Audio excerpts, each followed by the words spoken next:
Sen söyleme ne? Adede. Adede. Adede.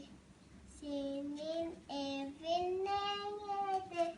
Dindin ayı kaçarsın. Gece yarısı saçarsın. Ben büyük eteğine